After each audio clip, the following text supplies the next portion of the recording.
सोचिए आपके पास एक ऐसी लॉटरी का टिकट है जिससे आप दुनिया की हर मनचाही चीज खरीद सकते हैं। बिल्कुल। लेकिन समस्या ये है कि आपके कपड़ों में कोई जेब ही नहीं है जहां आप उस टिकट को छिपा सके, और आपको ये भी नहीं पता कि मतलब बैंक अकाउंट क्या होता हाँ, ये तो बहुत बड़ी दुविधा है ना? मुंशी प्रेमचंद की मशहूर कहानी चोरी के उस 8 साल के बच्चे के लिए ताक से चुराया हुआ 1 रुपए का वो सिक्का बिल्कुल ऐसा ही था।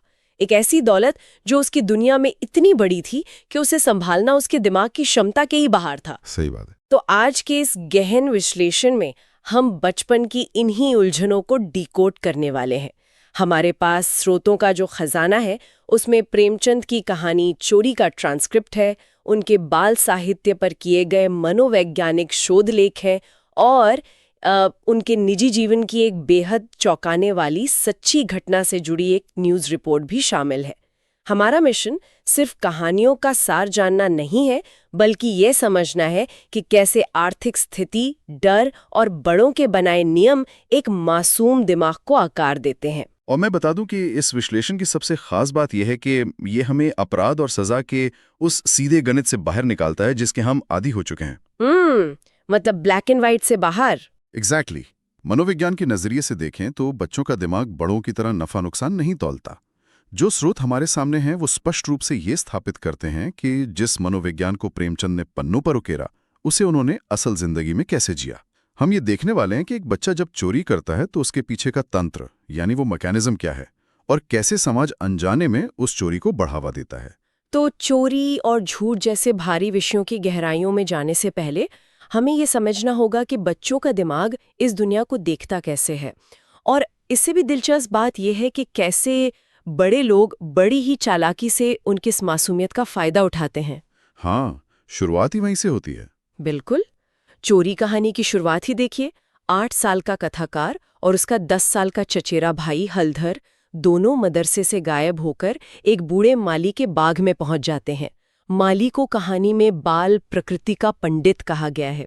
मुझे ये पंडित शब्द बहुत व्यंग्यात्मक लगा क्योंकि वो असल में बच्चों से अपना काम निकलवाना जानता है। आप देखिए, उस माली की चालाकी मनोवैज्ञानिक स्तर पर काम करती है। वो बच्चों को अपनी झोपड़ी में बड़े प्यार से बैठाता है और ऐसा दिखावा करता है जैसे वो उन्हें काम देकर उन पर कोई बहुत बड़ा एहसान कर रहा हो। हाँ, जैसे कोई ट्रॉफी दे रहा हो। बिल्कुल। और बच्चे खुशी खुशी उसका सारा काम कर देते हैं। कोई बाल्टी से क्यारियां सींच रहा है, कोई खुरपी से घास छील रहा है। जो काम माली पूरे दिन में करता वो बच्चे अपनी पूरी ऊर्जा लगाकर बस 1 घंटे में निपटा देते हैं। बच्चों के लिए वो काम कोई मजदूरी है ही नहीं, उनके दिमाग में वो बस एक खेल है। हाँ, अगर मैं इसे आज के संदर्भ में देखूं तो ये बिल्कुल वैसा है जैसे आज के वीडियो गेम्स में बच्चे एक वर्चुअल बैज या स्क्रीन पर दिखने वाले किसी डिजिटल इनाम के लिए घंटों मेहनत करते हैं। बहुत सही तुलना की आपने। है ना? बच्चों को असल में कोई आर्थिक फायदा या स्वार्थ नहीं चाहिए होता, उन्हें सिर्फ महत्व चाहिए होता है। उन्हें लगता है कि उन पर भरोसा किया गया है, उन्हें एक जिम्मेदारी दी गई है। और यही वो बिंदु है जहां मासूमियत का शोषण शुरू होता है।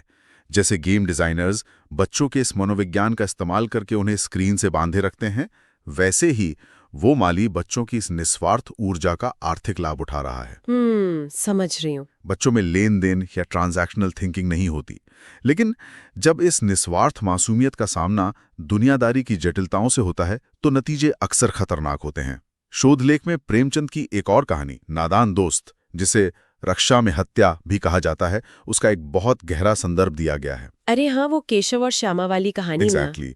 कैसे वो दोनों पक्षी के अंडों को धूप से बचाने और उन्हें खाना पानी देने के चक्कर में उन्हें छू लेते हैं। हाँ, उनका इरादा तो पूरी तरह से अंडों की रक्षा करना ही था। बिल्कुल। उन्हें लग रहा था वो कुछ अच्छा कर रहे हैं। उनका इरादा एकदम पवित्र था, लेकिन उन्हें जीव विज्ञान के नियम नहीं पता थे कि इंसानी महक लगने के बाद पक्षी अपने अंडे खुद नीचे गिरा देते हैं। वे रक्षक बनना चाहते थे, लेकिन अनजाने में हत्यारे बन गए। बाप रे, ये तो बहुत दुखद है। जब बच्चों की इस अधूरी जानकारी और मासूमियत पर दुनिया के कड़े नियम हावी होते हैं तो अक्सर ऐसे ही अनजाने अपराध हो जाते हैं। इरादे और नतीजे के बीच का ये जो फासला है, यही बाल मनोविज्ञान की सबसे बड़ी त्रासदी है। ये इरादे और नतीजे वाला जो विचार है ना, ये मुझे बहुत सोचने पे मजबूर कर रहा है, क्योंकि यहीं से चोरी कहानी का मुख्य भाग शुरू होता है। जब ये मासूमियत सिर्फ प्रकृति या खेल से नहीं बल्कि सीधे तौर पर पैसों और आर्थिक तंगी से टकराती है, तो एक बच्चा कैसे सोचता है? ये कहानी का टर्निंग पॉइंट है। बिल्कुल। कहानी में सबसे बड़ा मोड़ तब आता है जब हलधर ताक पर रखा 1 रुपया चुरा लेता है। ये रुपया उनके चाचा ने सन बेचकर जमींदार को लगान देने के लिए रखा था। और उस दौर के हिसाब से और खास तौर पर गरीब बच्चों के लिए 1 रुपया कोई मामूली रकम नहीं थी। बहुत बड़ी रकम थी। शोध लेख स्पष्ट करता है कि कहानी में इस रुपये को अलभ्य वस्तु यानी जो कभी हासिल न हो सके ऐसी चीज कहा गया है। ये सिर्फ एक सिक्का नहीं था, ये उनकी पूरी संज्ञानात्मक क्षमता यानी कॉग्निटिव बैंडविड्थ से बाहर की चीज थी। उनका दिमाग इसे प्रोसेस ही नहीं कर पा रहा था। हाँ, जब समाज के निचले तबके या गरीब बच्चों को बुनियादी चीजें नहीं मिलती तो अभाव उनके सोचने के तरीके को बदल देता है। 1 रुपया उनके लिए इतना बड़ा था कि उसे संभालना या उसके लिए कोई योजना बनाना उनके बस की बात ही नहीं थी। मुझे तो ये देखकर सबसे ज्यादा हैरानी हुई कि उन बच्चों के लिए सबसे बड़ी समस्या ये नहीं थी कि उन्होंने चोरी की है या उन्हें कोई नैतिक अपराध बोध हो रहा था। नहीं, वो तो बाद में आता है। उनकी मुख्य समस्या पूरी तरह से लॉजिस्टिक्स की थी। वो बस ये सोच रहे थे कि पैसों को छुपाएं कहाँ। मतलब उनकी जेबों में इतनी जगह ही नहीं थी कि वो खुले पैसों का ढेर छिपा सकें। और ये बच्चों के दिमाग के विकास से जुड़ा एक बहुत अहम तथ्य है। बच्चों के दिमाग में एग्जीक्यूटिव फंक्शन यानी भविष्य की योजना बनाने और लंबी अवधि के नतीजे सोचने वाला हिस्सा वो पूरी तरह से विकसित नहीं होता। वो सिर्फ आज का सोचते हैं। एग्जैक्टली। वो केवल वर्तमान क्षण की समस्या हल करना जानते हैं। जब हलधर वो रुपया लेकर एक खटकिन यानी फल बेचने वाली के पास जाता है तो वे 2 पैसे के 12 बड़े अमरूद खरीदते हैं। अब यहाँ उनके सामने जो संकट आता है वो उनकी अधूरी योजना का ही परिणाम है। और फल बेचने वाली उन पर शक कर लेती है। वो सीधे पूछती है कि कहीं ये रुपया चुरा कर तो नहीं लाए। हाँ, वो तुरंत पकड़ लेती है। और यहाँ बच्चों की विद्या का असर देखिए। वो तुरंत एक कहानी गढ़ लेते हैं कि घर में खुले पैसे नहीं थे तो मौलवी साहब की फीस चुकाने के लिए चाचा ने रुपया दिया है। खटकिन मान भी जाती है, लेकिन पैसों को छिपाने की समस्या अभी भी वैसी की वैसी खड़ी थी। 15 आने और 2 पैसे अब कहाँ रखे जाएं? उनका जो समाधान था वो बाल सुलभ सोच का एक और बेहतरीन लेकिन बहुत ही पारदर्शी नमूना है। उन्होंने क्या किया? वे अपने मौलवी साहब के पास जाते हैं। हाँ। ये मौलवी साहब पेशे से दर्जी भी हैं और बस शौक के लिए बच्चों को पढ़ाते हैं। बच्चे उन्हें 12 आने पेश की यानी एडवांस फीस के तौर पर दे देते हैं। अरे वाह, ये तो बहुत स्मार्ट मूव था। बच्चों को तो यही लगा और बाकी 3.5 आने वे मेले में रेवड़ी और गोलगप्पे खाने के लिए बचा लेते हैं। बच्चों को लगता है कि उन्होंने बहुत ही चालाकी से पैसा ठिकाने लगा दिया है। लेकिन मुझे ना मौलवी साहब का किरदार यहाँ बहुत अजीब लगा। बिना समय आए इतने पैसे देकर उनकी बाँछें खिल जाती हैं। हाँ, वो भी लालची ही थे। वो एक बार भी नहीं पूछते कि बच्चे अचानक एडवांस फीस कहाँ से ले आए। और बच्चे भी गर्व से बाकी लड़कों को देखते हैं कि तुम लोग तो समय पर फीस नहीं देते हैं और एक हम है जो एडवांस दे रहे हैं। ये वो पल था जहाँ उन्हें लग रहा था कि वो जीत गए। लेकिन चलिए मान लिया कि पैसे छिप गए। सबसे डरावना सवाल ये है कि झूठ के इस जाल का जो अंत हुआ उसने उन बच्चों की नैतिकता को हमेशा के लिए कैसे बदल दिया। और यहीं से कहानी का डार्क हिस्सा शुरू होता है। मेले वाले दिन चीजें उनके नियंत्रण से बाहर हो जाती हैं। मौलवी साहब एक शर्त रख देते हैं कि जो अपना सबक सुनाएगा वही छुट्टी पाएगा और मेला देखने जाएगा। ये तो फंस गए। हाँ, कथाकार यानी जो छोटा भाई है वो अपना सबक सुना देता है, लेकिन हलधर नहीं सुना पाता और मदरसे में ही कैद हो जाता है। कथाकार मेले में तो चला जाता है लेकिन उसका मन वहां लगता ही नहीं है।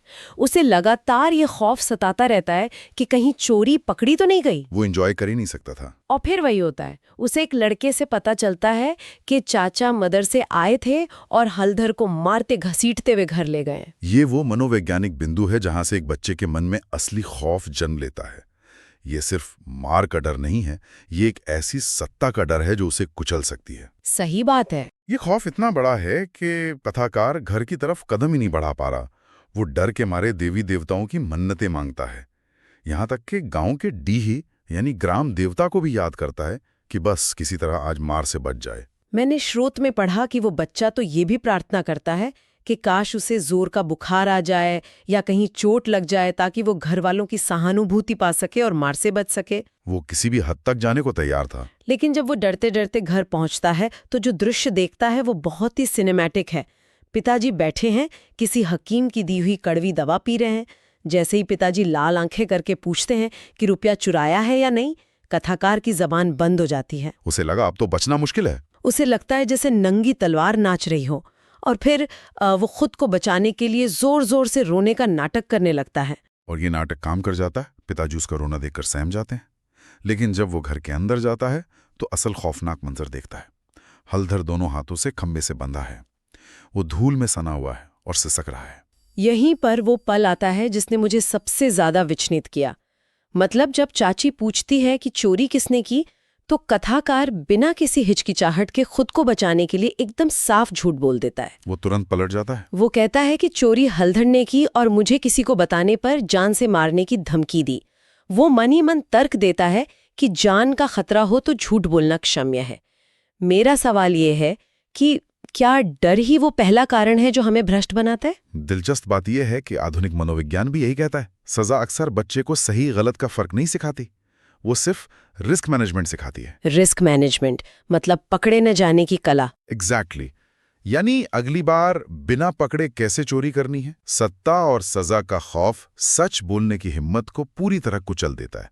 माँ कथाकार की बातों में आकर उसे सत्य का अवतार समझती है, लेकिन असलियत में वो सिर्फ एक डरपोक इंसान बन चुका है।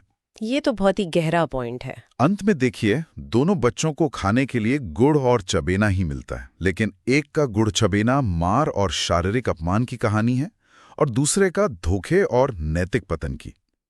बिना मानवीय संवेदनशीलता के सिर्फ सजा देने से कोई सुधार नहीं होता, सिर्फ अपराधी बचने के नए तरीके सीखता है। अगर सजा का डर नैतिकता को नष्ट करता है तो हमारे पास कुछ ऐसे स्रोत भी हैं जो प्रेमचंद की अन्य कहानियों के माध्यम से एक अलग ही तस्वीर पेश करते हैं। हाँ, सकारात्मक कहानियां। अगर हम उस खौफ को हटा दें तो यही बच्चे गरीबी के बावजूद नैतिकता के सर्वोच्च शिखर पर पहुंच जाते हैं। ईदगाह के हामिद की कहानी इसका सबसे ज्वलंत उदाहरण है। हामिद का चरित्र चोरी के बच्चों से एकदम उलट है। उसके पास मेले में खर्च करने के लिए सिर्फ 3 पैसे हैं। सिर्फ 3 पैसे। और वो अपनी भूख, अपने लालच, ललचाती हुई मिठाइयों और खिलौनों को पूरी तरह नजरअंदाज कर देता है, सिर्फ इसलिए ताकि वो अपनी दादी के लिए एक लोहे का चिमटा खरीद सके, क्योंकि रोटियां सेकते समय दादी के हाथ जल जाते थे। उसके अंदर निर्णय लेने की जो क्षमता है वो किसी बड़े इंसान से भी ज्यादा परिपक्व है। और ये परिपक्वता सिर्फ हामिद तक सीमित नहीं है। शोध लेख में तेतर कहानी का जो संदर्भ है वो तो और भी हैरान करने वाला है। बिल्कुल, वो एक बहुत ही मार्मिक कहानी है। अंधविश्वास के कारण 3 लड़कों के बाद पैदा हुई लड़की को अपशकुन माना जाता है। खुद उसकी दादी उसे मारना चाहती है और माँ उसे दूध नहीं पिलाती। लेकिन गांव के ही छोटे लड़के क्या करते हैं? वो समाज के नियमों को नहीं मानते हैं। वे समाज के नियमों की परवाह किए बिना छुपकर एक बकरी को चोकर खिलाते हैं और उस बकरी का दूध उस नवजात बच्ची को पिलाकर उसकी जान बचाते हैं। और ऐसा ही निस्वार्थ प्रेम कज़ाकी कहानी में भी देखने को मिलता है। हाँ, वो डाकिये वाली कहानी, जहां नौकरी से निकाले गए और भूखे डाकिये के लिए एक छोटा बच्चा अपने ही घर से आटा चुरा के लाता है, क्योंकि वो अपने दोस्त को भूखा नहीं देख सकता। वो अपने लिए चोरी नहीं कर रहा था। नहीं, वो दूसरों के लिए कर रहा था। और हजे अकबर कहानी में एक दाई, जिसे अन्ना कहा गया है, एक बीमार बच्चे की देखभाल के लिए अपनी जिंदगी की सबसे बड़ी ख्वाहिश अपनी हज यात्रा तक छोड़ देती है। ये उदाहरण साबित करते हैं कि बच्चों में निस्वार्थ प्रेम और परोपकार की भावना कितनी गहरी होती है। उनमें जन्म से कोई सामाजिक या आर्थिक भेदभाव नहीं होता। रुकिए, मुझे 1 मिनट सोचने दीजिए। क्या इसका मतलब यह है कि प्रेमचंद अपने साहित्य के माध्यम से ये कह रहे हैं कि इंसान पैदाइशी तौर पर परोपकारी होता है, जैसे हामिद या तेतर के बच्चे, लेकिन जैसे जैसे हम बड़े होते हैं ये समाज और इसके नियम हमें भ्रष्ट कर देते हैं? ये बहुत ही सटीक विश्लेषण है, क्योंकि गुल्ली डंडा कहानी का जो उदाहरण है वो इसी तरफ इशारा करता है। मनोविज्ञान और समाजशास्त्र दोनों इस बात का समर्थन करते हैं। गुल्ली डंडा कहानी में जब बच्चे बड़े हो जाते हैं तो समाज की ऊंच नीच उन्हें बांट देती है। बड़ा अफसर जब बरसों बाद अपने गरीब बचपन के दोस्त गया के साथ गुल्ली डंडा खेलता है तो गया अब पहले की तरह बेखौफ होकर नहीं खेलता। वो झिझक रहा होता है। हाँ, वो अब अपने दोस्त को दोस्त की तरह नहीं बल्कि एक अफसर की तरह देखता है। वो जानबूझकर हारता है, दबकर खेलता है। बचपन वो दौर है जहां जाति, धर्म और अमीरी गरीबी का कोई अर्थ नहीं होता। लेकिन बड़े होने पर यही समाज उनके बीच हैसियत की एक अदृश्य दीवार खड़ी कर देता है। तो एक तरफ 1 रुपए की चोरी के लिए इतनी भयंकर सजा जहां बच्चे की नैतिकता ही मर जाती है, लेकिन मुझे जो बात सबसे ज्यादा हैरान कर रही है वो ये कि जब यही बात असल जिंदगी में खुद मुंशी प्रेमचंद के साथ हुई तो उनका रिएक्शन एकदम उल्टा था। ये इस पूरे डीप डाइव का सबसे शानदार हिस्सा है। मतलब जो व्यक्ति कागज पर चोरी, गरीबी और बाल मनोविज्ञान के इतने गहरे पेंच लिख रहा था, उसने तब क्या किया जब उसके खुद के घर में चोरी हो गई। ये न्यूज रिपोर्ट प्रेमचंद के जीवन और उनके साहित्य के बीच के संबंध को समझने के लिए सबसे महत्वपूर्ण दस्तावेज है। घटना तब की है जब प्रेमचंद वर्धा से होते हुए सागर गए थे। उनकी बेटी मौत के मुंह से बचकर आई थी। और जब वो वापस आए, जब वे बनारस अपने किराए के मकान में लौटे तो उन्हें पता चला कि एक बड़ी चोरी हो गई है।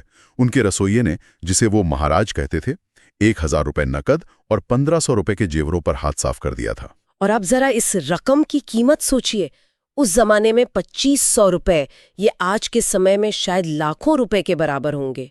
ये कोई छोटी मोटी रकम नहीं थी। बिल्कुल भी नहीं। जाहिर है उनकी पत्नी शिवरानी देवी बेहद गुस्से में थीं और तुरंत पुलिस में शिकायत दर्ज करना चाहती थीं, लेकिन प्रेमचंद ने साफ मना कर दिया। ये मुझे आज के समय में बिल्कुल अव्यावहारिक यानी इम्प्रैक्टिकल लगता है। कोई अपना इतना बड़ा नुकसान कैसे भूल सकता है? पहली नजर में ये अव्यावहारिक लग सकता है, लेकिन अगर हम प्रेमचंद के मनोविज्ञान और उनके सिद्धांतों को समझें तो ये पूरी तरह से तार्किक है। वो कैसे? उन्होंने अपनी पत्नी को समझाया कि जेवर तो वैसे भी बक्से में बंद रखे रहते थे, अब रसोइये की पत्नी पहनेगी तो कितनी खुश होगी। उन्हें जेवरों का कोई दुख नहीं था। वाह, क्या सोच थे। उन्हें सिर्फ नकदी का थोड़ा अफसोस था, क्योंकि उन्हें अपने प्रेस के कर्मचारियों को वेतन देना था। प्रेमचंद ने उस भौतिक नुकसान से ज्यादा मानवीय गरिमा को महत्व दिया। लेकिन उन्होंने अपनी पत्नी को बेटी को खत लिखने से भी तो रोक दिया था। जी, उन्होंने अपनी पत्नी से कहा कि घर में चोरी होने के दुख से ज्यादा इस बात की खुशी मनानी चाहिए कि हमारी बेटी की जान बच गई है। जब शिवरानी देवी ने बेटी को बुलाने के लिए खत लिखना चाहा तो प्रेमचंद ने उन्हें रोक दिया। उन्होंने खुद खत लिखा है ना? हाँ, उन्होंने कहा कि खत मैं खुद लिखूंगा, क्योंकि वो जानते थे कि अगर पत्नी खत लिखेगी तो उसमें चोरी का जिक्र जरूर करेगी और बेटी ये खबर पढ़कर दुखी हो जाएगी।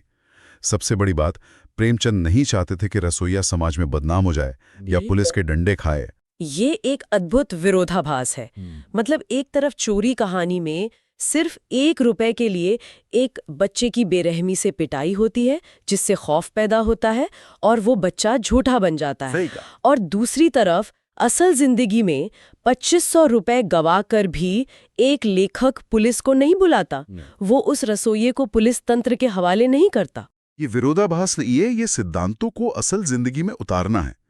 प्रेमचंद ने अपने साहित्य में बार बार जो लिखा कि गरीब और कमजोर वर्ग की परिस्थितियों को समझे बिना समाज में सुधार संभव नहीं है, उसी सिद्धांत को उन्होंने अपनी असल जिंदगी में लागू किया। उन्होंने खुद उसे जिया। बिल्कुल।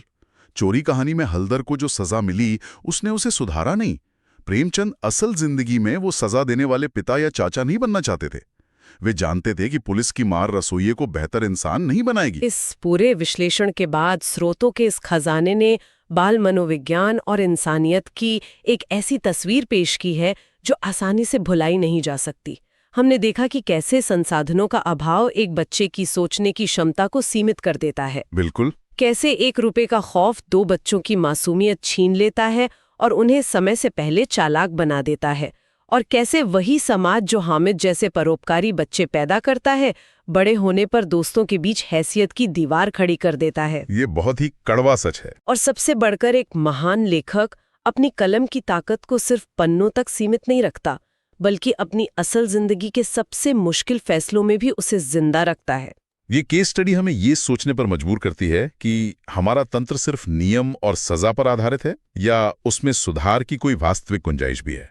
जब हम दूसरों के संघर्षों को समझते हैं तभी हम असल में कुछ बदल सकते हैं। इस पूरे विश्लेषण के बाद एक सवाल दिमाग में गूंजता रहता है। आज के समय में हमारे आसपास मौजूद कठोर नियमों और हर बात पर सजा देने वाले सिस्टम के बारे में सोचिए। हाँ, वो बहुत सख्त है।